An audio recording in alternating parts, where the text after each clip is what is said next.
right, I'm going to try this for about the fourth time. Batteries, that's where we're at. Batteries, fuel cells, and corrosion. So let me start with batteries and fuel cells.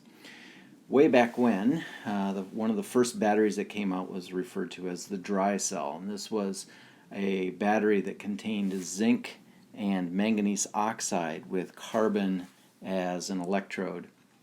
And the zinc shell was the other electrode. So the canister that was actually the battery was made out of zinc. Of course, the zinc was constantly being reduced, and so the zinc was getting a thinner and thinner shell all the time as it was being used up, and eventually the battery would start to leak.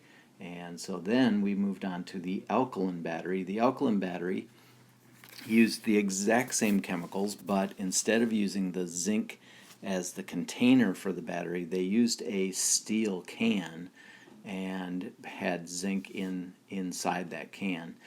They also used a potassium hydroxide paste to make the reaction go well.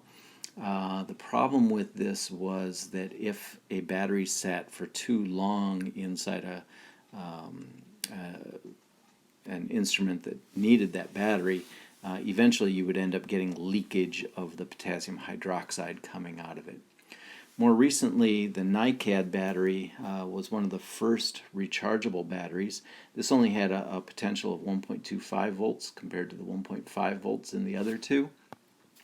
And so it was nice because it was a portable battery. It was small, compact, rechargeable. One of the biggest issues with it, though, was the cadmium. Cadmium is a rather toxic metal. We've since moved on to a lithium battery. That's what most of you have in your computers.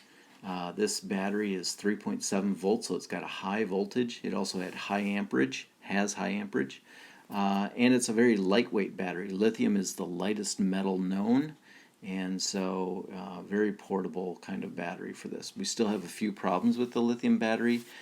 We've had explosions with them, we've had fires with them, so still working out some of those kinks. The lead acid battery is one that you also may be very familiar with. That's the one that's in our cars. And most people recognize that a car battery is a 12-volt battery. So we can get a 2-volt battery out of the lead acid battery, and then we stack 6 of them together. And we put those in series, and from those 6 2-volt batteries, we get one 12-volt battery. The car battery is a high amperage battery. The problem with it is that it's a very heavy battery. It contains concentrated sulfuric acid, and it contains lead, which is not particularly environmentally friendly. Fuel cells are different from batteries in that you constantly have to be feeding this thing a fuel. So typically we use hydrogen or methane gas as our fuel. The problem with that is we don't have access to hydrogen gas. If we get hydrogen gas, we're going to get it from coal, or we're going to get it from natural gas. So we're still going to be getting carbon dioxide as a product, and therefore a greenhouse gas. If we use methane, of course, we're going to get a greenhouse gas as well. So typically you're pumping the hydrogen or methane through the fuel cell, and it's reacting with the oxygen in the atmosphere and creating water and carbon dioxide, or just plain water if you're using hydrogen gas. This is not a combustion reaction in the formal sense. A combustion reaction, you burn these things and you get lots of heat being given off.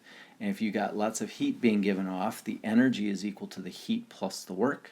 And if you're getting a lot of heat, then you're not getting much work.